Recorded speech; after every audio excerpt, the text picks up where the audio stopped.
नमस्कार दोस्तों, आज के इस वीडियो में मैं आपको डाउ थ्योरी के बारे में बताऊंगा।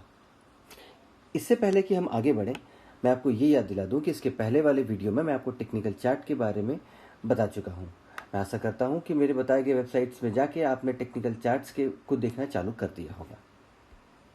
तो चलिए अब डाउ थ्योरी के बारे में जानते हैं। चार्ल्स डाउ और उनके पार्टनर ने 1882 में डाउ जोन कंपनी की स्थापना की और 1884 में 11 स्टॉक्स को मिला के इंडस्ट्रियल एवरेज को पब्लिश किया। डाउ जोन इंडस्ट्रियल एवरेज एक तरीके का इंडेक्स है। जैसे इंडिया में निफ्टी और सेंसेक्स है, वैसे ही यूएसए में डाउ जोन इंडस्ट्रियल एवरेज है। उन्होंने कभी कोई किताब नहीं लिखी। उनके आइडियाज एडिटोरियल के रूप में वॉल स्ट्रीट जर्नल, जो कि वहाँ का एक मशहूर फाइनेंशियल न्यूज़पेपर है यूएसए का, उसमें छपते थे। 1903 में नेल्सन ने एबीसी ऑफ स्टॉक स्पेकुलेशन नाम की किताब निकाली, जिसमें पहली बार डाउ थ्योरी को पब्लिश किया। तब से डाउ थ्योरी के ऊपर काफ़ी सारी किताबें आ गई हैं। चलिए अब जानेंगे कि बेसिकली डाउ थ्योरी बताता क्या है। डाउ थ्योरी बेसिकली 3 चीज़ें ध्यान में रखने के लिए बोलता है। सबसे पहला, ट्रेंड 3 तरीके के होते हैं। हर एक ट्रेंड में 3 तरीके के फेजेस होते हैं और इन सबको सपोर्ट करने के लिए वॉल्यूम का अप डाउन मूवमेंट ध्यान में रखना बहुत ज़्यादा ज़रूरी है। चलिए अब जानते हैं कि ये 3 तरीके के ट्रेंड होते क्या हैं। 3 तरीके के ट्रेंड हम मार्केट में देखते ही हैं: अप ट्रेंड, डाउन ट्रेंड और साइडवेज ट्रेंड।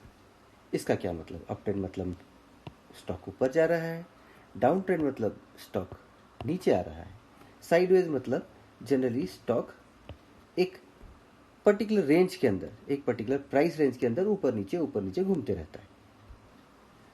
इन 3 तरीके के ट्रेंड्स में एक बहुत कॉमन बात है कि ये ऊपर उठता है, फिर थोड़ा नीचे आता है और फिर ऊपर उठता है।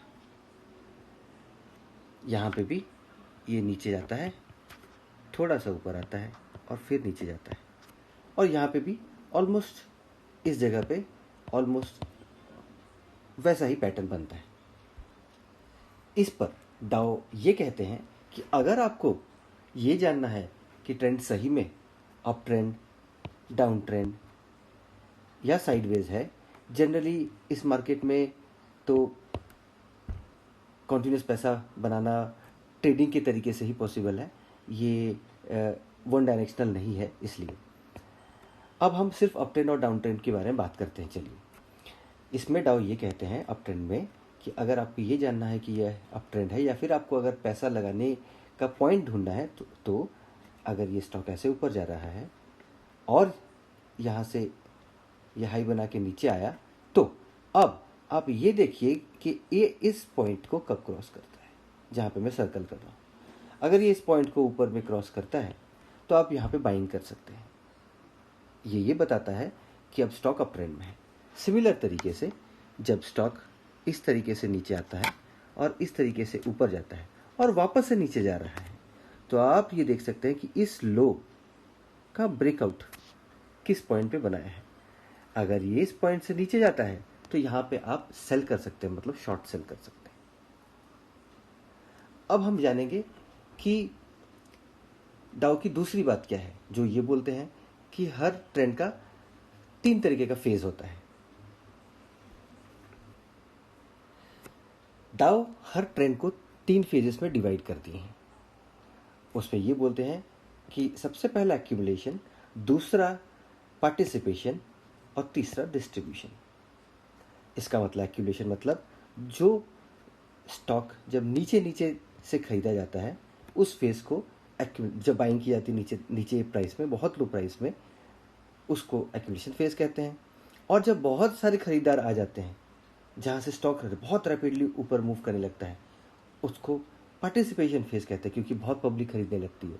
डिस्ट्रीब्यूशन वो फेज होता है जहाँ पे स्टॉक टॉप हाईएस्ट पीक को अचीव कर लेता है और वहाँ से नीचे गिरना चालू करता है। इसका मतलब लोगों को लगता है कि अब ये नीचे गिर रहा है, चलिए ले लेते हैं, फिर तो ऊपर जाएगा ही। ये 3 फेज के बारे में हम जान गए। अच्छा, इसमें वॉल्यूम का बहुत बड़ा रोल है। आप अगर आप देखेंगे तो जो पीक पे जाता है उस समय सबसे ज़्यादा वॉल्यूम होता है। क्यों? क्योंकि जो बड़े प्लेयर्स होते हैं स्टॉक में वो इस समय बेच के निकल जाते हैं। अब इसके आगे मैं आपको 3 वीकली चार्ट दिखाऊंगा। ध्यान में रखिए, 3 वीकली चार्ट दिखाऊंगा। सबसे पहला इंडेक्स का, निफ्टी का, दूसरा एचडीएफसी बैंक का, तीसरा रिलायंस का। ये वीकली चार्ट है। इसमें मैं आपको इस थ्योरी को अप्लाई करके बताऊंगा। ये आपके सामने निफ्टी का चार्ट है, वीकली चार्ट। चलिए हम उल्टा चालू करेंगे। अभी 2020 अप्रैल में हम कोरोना वायरस से जूझ रहे हैं।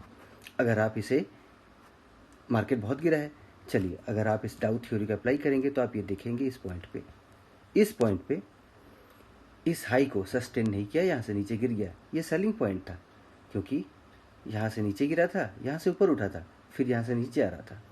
सिमिलरली आप ये पॉइंट देख लीजिए, ये पॉइंट पे बाइंग था, यहाँ से नीचे आया, यहाँ से ऊपर आया, यहाँ से जब ऊपर गया तो यहाँ पे बाई कर सकते थे। इस तरीके से आप कोई भी फेज़ ले लें, ये फेज़ ले लें, ये फेज़ ले लें, ये सेलिंग फेज़ था, ये फेज़ ले लें, ये सेलिंग फेज़ था, ये बहुत अच्छा बुल ट्रेंड था। आप डाउ थ्योरी को इसमें आराम से अप्लाई करके सीख सकते हैं। दूसरा चार्ट एचडीएफसी बैंक का। एचडीएफसी बैंक के चार्ट में भी आप एग्जैक्टली सेम तरीके का ब्रेकआउट देखेंगे। यहाँ पे कोरोना वायरस का ब्रेकआउट, यहाँ पे नीचे गया, यहाँ पे शॉर्ट सेल मारना चाहिए था। इस जगह पे, यहाँ पे ये बाइंग शो कर रहा है। इस जगह पे बहुत अच्छा बुलिश बाइंग शो कर रहा है। इस जगह पे जहाँ से ऊपर जा रहा था बहुत अच्छा बुलिश बाइंग शो कर रहा है। एचडीएफसी बैंक फॉर्चुनेटली हमारे देश का ऐसा स्टॉक है कि ये लास्ट कई सालों से लगातार अप ट्रेंड में है और रिटेल इन्वेस्टर्स को बहुत अच्छी रिटर्न ऑन इन्वेस्टमेंट प्रोवाइड कर रहा है। तीसरा चार्ट रिलायंस का। रिलायंस का स्टॉक आपको वो ट्रेंड एचडीएफसी बैंक और निफ्टी की तरह नहीं दिखा रहा है, बट उससे ज़्यादा अच्छा है क्योंकि आप ये देख सकते हैं कि इसमें काफ़ी सारे फ्लक्चुएशंस इस रेंज में है। 2009 से लेके 2016-17 तक ये वो समय है जब जियो लॉन्च हुआ और आज की डेट में जियो और फेसबुक का टाई अप हुआ है। ये वो पॉइंट है हाइक का। इस जगह पे आप अगर देखें तो इस जगह पे बहुत सारे ऐसे पॉइंट हैं जहाँ पे आप डाउ थ्योरी का यूज़ करके शॉर्ट और बाई कर सकते थे क्योंकि ये यहाँ पे नीचे इस सपोर्ट को तोड़ा नहीं, इस सपोर्ट को नहीं तोड़ा तो आप यहाँ पे बाई कर सकते थे। ये यहाँ पे इस सपोर्ट को तोड़ लिया, नीचे आ गया तो ये शॉर्ट सेल था और शॉर्ट सेल करने के बाद ये इस सपोर्ट के पास है तो यहाँ से आपको वापस से बाइंग मिल जाती थी। तो जो स्टॉक ज़्यादा फ्लक्चुएट करता है उसमें वेव थ्योरी, ये वेव थ्योरी है, डाउ वेव थ्योरी का यूज़ करके ज़्यादा अच्छे तरीके से स्टॉक्स में इन्वेस्ट कर सकते हैं। देखिए मैंने आपको 3 चार्ट्स दिखा दिए। अब मैं आशा करता हूँ कि आप जैसे आईआईटी और इंजीनियरिंग के एग्ज़ाम्स के लिए मैथ्स की प्रैक्टिस करते थे उसी तरीके से आपको चार्ट्स की प्रैक्टिस करनी होगी, डेली करनी होगी, तभी जाके आपको स्टॉक्स प्रेडिक्शन में हेल्प मिलेगी। अगर आपको ये वीडियो अच्छा लगा तो इसे लाइक और सब्सक्राइब करना प्लीज़ बिल्कुल न भूलें। इससे हमें भी प्रोत्साहन मिलेगा ताकि हम आपके लिए अच्छी वीडियोस और बना सकेंगे। नमस्कार।